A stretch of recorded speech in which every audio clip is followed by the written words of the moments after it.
Hello ladies and gentlemen, Dave Dobbs here, aka David Phil from About Laughing Gas. It's 5th of June 2016 today, and I want to give you my most up-to-date timeline of Nibiru, because there's a lot of stuff coming out. There's something coming out on TV on the 7th of June, Tuesday the 7th of June, which is a Channel 4 thing, which is a look at my brother and myself's kind of our lifestyle, and in it, I talk a lot about Nibiru, and so I think a lot of people are going to be curious about where I stand on the subject of Nibiru since making that film, because another sighting has come into place, and so it's really been quite an exciting discovery of seeing how this thing unfolds and what this thing is doing and all its movements. And I haven't got it right. I'm not correct in this estimate. It's what I understand so far, and that's all I've ever been given or giving in the information, is what I'm guessing up to a certain point. And I've just been able to isolate up until now. I've only been able to isolate a 200-day cycle in Nibiru going around whatever this second thing is. So let me show you the cycle and take you around so you're completely up to date. Okay, so let's just run the whole loop from 2010 right up to 2016, where I'm assuming this kind of exits the central hub of our solar system. So we're just looking at the general movement of Nemesis coming over the top of the sun, with this thing circling around it, coming rapidly up to 2016 now. And we're going to go again and explore this a little bit more deeply to understand this date and this point right here, why we arrive at this point, all these different sightings that we've seen along the way to arrive at this point. Okay, so let's run 2010 through and pause it right there. And so what you're actually seeing there is Nemesis coming up behind the sun. We're basically at the end of 2010, coming into 2011. Nemesis coming up behind the sun. Okay then, so we go into 2011 and March 2011. Now I don't know if the angle of this is exactly like this. It could easily be like this, which means in March 2011, whatever that big thing is, our second sun would be very close to Earth at that stage. Might possibly explain Fukushima. Okay, so let's continue round in 2011 to 5th of August. And we see this sighting here. Okay, so seeming as this was the first real sighting that I've had of what I think is Nibiru circling around Nemesis, and we only see it in the highest point. So if we take the 5th of August 2011, if we take that as the first sighting, and I've worked out this 200-day cycle, so just see if this cycle works, take 5th of August 2011, add 200 days and times it by 10. Okay, so let's keep going to the next sighting, which is on the 2nd of February 2012. Now, it's very worth noting here, because both these sightings, the first one on the 5th of August and this second one on the 2nd of February 2012, the following year, were both listed as possible sightings of Comet Ellen. So we were expecting that to fly by. We were told that's going to be a big thing in our sky, and this shows up. If it's on the 200-day cycle, we'd be expecting it on Tuesday the 21st of February 2012, which means on a 200-day cycle we'd be 19 days out. So let's keep going to the next point on our timeline, which is the 8th of September 2012. So it's worth noting there we have no witness flyby whatsoever on that date, so we're missing one at that point. So let's keep going to the 14th February 2013 and take a look at this piece of footage, which is also very interesting. It's so weird, man. It's that flock of birds. That'd make a cool picture. See, they look like they're moving now, but it's taken them so long to go that far. They should have been out of our frame of reference like minutes ago, like 20 minutes ago or something. No, I mean, they're moving so freaking slow. It's so weird, man. Did you take that picture? Look at the birds. Look at the birds. Ooh, get it with the birds. And this comes at a very interesting time. As a reference. Yeah. So, on our 200-day prediction cycle, we'd be expecting the 27th of March 2013, but it came on 14th February 2013. And that means basically it's 42 days out. So it arrived 42 days earlier than the scheduled 200-day time. Now that could have happened for multiple reasons, but we were all expecting Comet Ison at that stage. It actually turned up on Valentine's Day, 14th of February, and you know what came before the day before that? The big Russian meteorite. I think it was on the 13th of February 2013.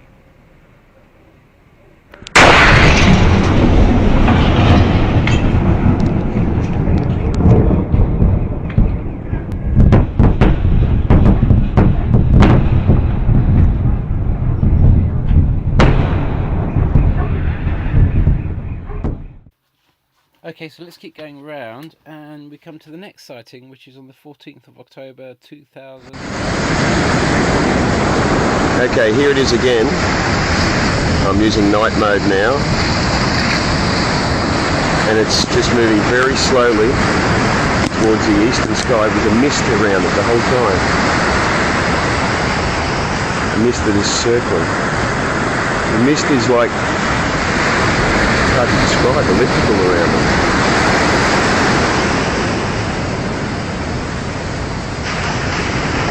Heading into the east now. The mist follows it the whole way.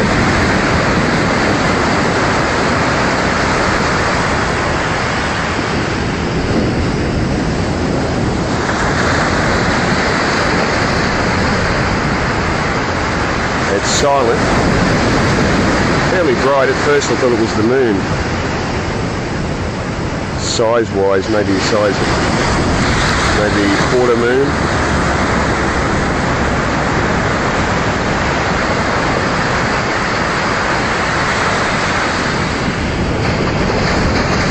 The amazing thing is the mist is just moves with it the whole way.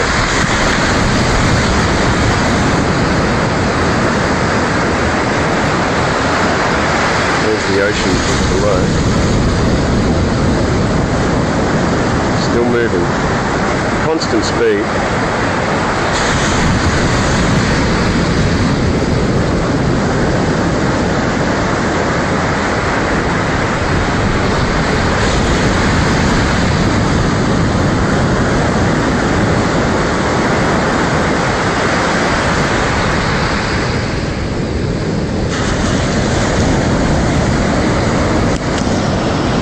It's disappeared now. Okay, so on a 200-day cycle that we've been looking at, that would have been due on the 13th of October 2013. It came 14th of October 2013. So we were a day out. But what was interesting is the perspective. Let me just give you a fast forward of it here. What's interesting is this sense of something coming towards us with the tail behind it, and we're getting this amazing view. And for this reason, I've got a funny feeling that our cycle of Nemesis going over the top and coming around the sun is a little bit more like this. Okay, so let's keep going around now to 1st of May 2014. And we'll just make a note at that point to say that there was no witness sighting that I could find on that day in our 200-day cycle. So let's keep going. Which means we come to the 23rd of November 2014, to this sighting over Canada. it's an incredible sighting. We would have actually been expecting in our 200-day cycle for it to be on Monday the 17th of November 2014, which means basically we were 6 days out, which is a distinct pattern that's starting to show here. So let's keep going now to the next sighting, which was on 8th of June 2015. So this was seen by Vicky Acklin on the 8th of June 2015, just after sunset, literally following the sun down. We would have been expecting the 5th of June 2015. So that's 3 days out. So we're really starting to see this pattern now. Okay, so let's keep going now to the next sighting, which was my own sighting on the 28th of August 2015, where I was with my girlfriend at the time, Dana Day, and she pointed up, we were up in the Pyrenees, and she pointed up to me and said, "Dave, what's that?" And I turned around and I looked and I was just like, "What is that?" You know, and up to that point, I'd only ever seen this I'd seen Nibiru in a crazy dream that told me this was what the fuss was all about, and then to go up to the Pyrenees and suddenly see this sighting, and begin the calculations of actually trying to find, realizing that there really was something up there, and starting to assemble this whole timeline, which I'm giving to you now. And of course, this posting, which came out on Last Messages a month later, which was very similar to what we saw, is just a lot bigger. And of course, that led up to the big sighting on the 22nd of December 2015 that I'd made a prediction in the previous video, where my truck had burst into flames 3 hours after I posted the video. And so you can imagine that was pretty mad, because I'd gone up to the mountains and discovered this Nibiru Nemesis, made this crazy video, and then the truck had literally caught fire directly after, and it was because of the truck catching fire that caused a lot of attention.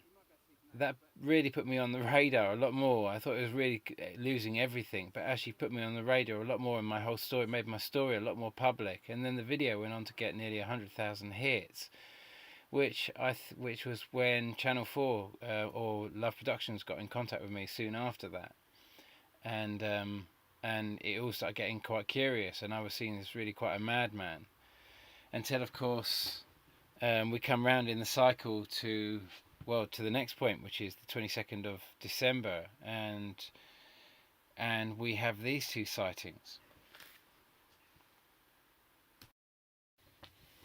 So this is an amazing shot. It was either on the 19th or the 20th of December 2015, 2 days before our 200-day window.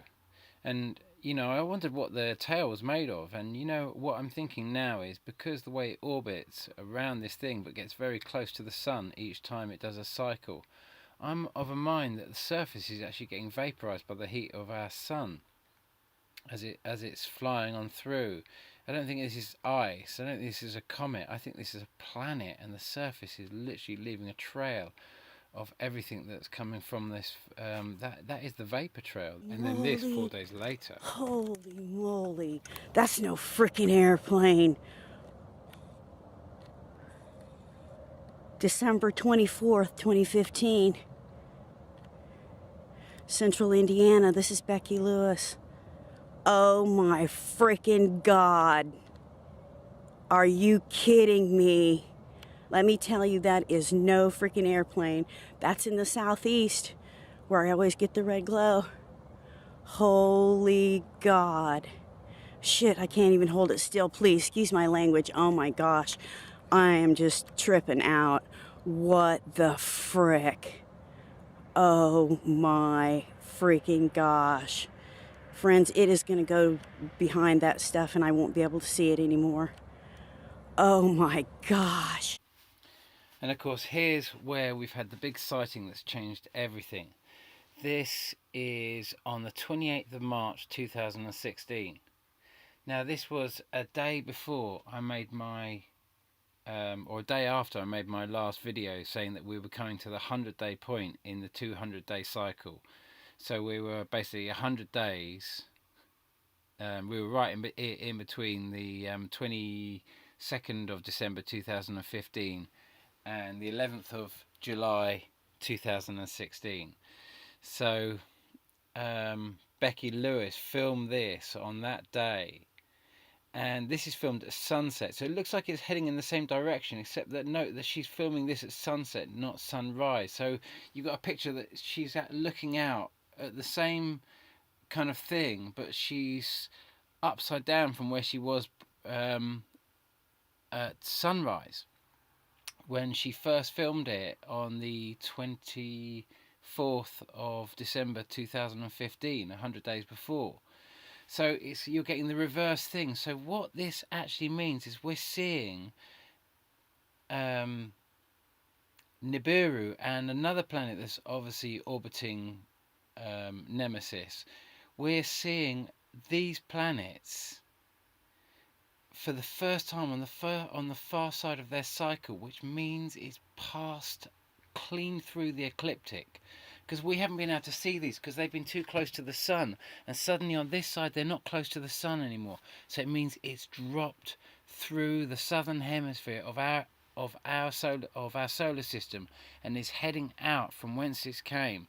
It's absolutely clear evidence. We've been waiting for that 100-day appearance at some point throughout this cycle. We know unless it's just going to continue to orbit our sun, but if it begins an exit out, then we understand that it's finally come through to the southern hemisphere of our solar system. Note that there's two things that are two comets, asteroids, whatever you want to call them. To me, they're just two planets orbiting Nemesis, Nibiru and something else. And we saw it in, February 2012. And we're seeing it again here in 2016. So I'm just assuming that we're getting to learn about another orbit around Nemesis that only shows itself periodically. We've definitely got the 200-day orbit of whatever that is, but we're getting something else there as well that's also coming up every occasionally. But it's very clear, they're both obviously clearly orbiting the same thing, and they're both coming to view only rarely, but Nibiru has a distinct 200-day orbit, whatever that is Nibiru. Okay, and pretty much hereafter, we're in prediction now, aren't we? We come to July the 11th, which is the next highest point in the cycle that we've understood it, but we're starting to see a big change because of our previous sighting where we've seen Nibiru plunge through the southern aspect of our solar system. We've learnt so much more about its position in that moment that, everything I did with Channel 4, we hadn't had that sighting yet, so it was still unclear. Had we missed it, or had it happened? It's happened, it's come through. So now we can only predict that this is the final big passing point. I mean, I don't truly know the angle, the trajectory. It could be that it's more like this, and which could potentially give it a later time. We're talking days and weeks,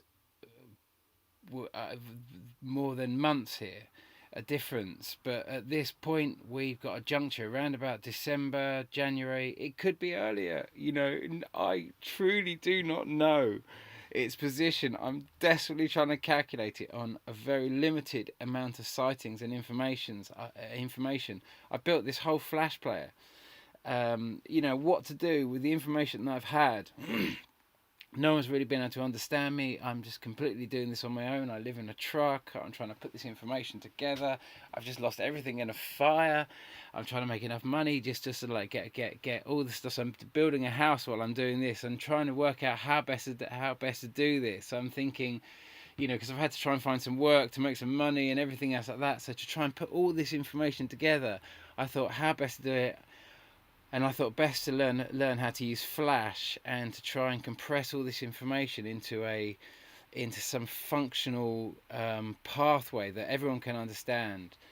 And this is the best I can do. And you know, the crazy thing is that all this information has come in whilst I'm giving this crazy message about, which is the reason I wrote my book Laughing Gas, which was that Britain would face a choice of whether we choose to stay in Europe or cut our anchors at this time. And, you know, you might think that David Cameron is pro-Europe, but I don't believe that's the case. I believe he's orchestrated this. He was the one who set up, who brought about the European referendum in the first place. And then you've got Tony Blair, you know, representing sort of like Europe at the moment while the Chilcot case is going on, which is disputing whether the Iraq war was legitimate. Not that Tony Blair can be prosecuted in this because he's got immunity from this from the very start.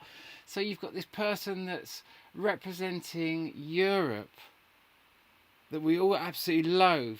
We've got all these characters representing Europe at the moment. You know, Tony Blair was going to be the president of Europe, but was he? You know, in Europe it was an absolute joke. But Rupert Murdoch and all the tabloid papers are making us feel as if we absolutely loathe Europe at the moment, as if we want out. And this is a big part of the whole political play that's happening as a result of what's coming in here. This is much bigger than you're realising. There's a lot of people truly understand that this thing's coming in and are gearing up for it, and breaking us away from Europe is a very dangerous thing right now, because you break away from all forms of human rights if you do this right now. We head into a situation where we really are on our own, and we know that it's to do this because we are in fear of refugees coming into our country, when we know that these refugees are in many cases fleeing the very bombs that we've actually supplied, and a lot of conflict that we've exacerbated. We know the best solution to this is not to close our borders, but to keep our borders open, but to stop supplying weapons and stop creating wars. You know, we can look and say, did Europe do this? Did Europe do all the crimes that Tony Blair did? Did Europe do all the crimes that David Cameron did? What I consider crimes, you know, invading Libya. I think that was wrong. Just like I thought Tony Blair invading Iraq was wrong. Did Europe do those things? Was that Europe to blame? You know, you've got to ask yourself: did Europe do it? Are you being fooled here? Because guys, I'm not going to be at Glastonbury this year.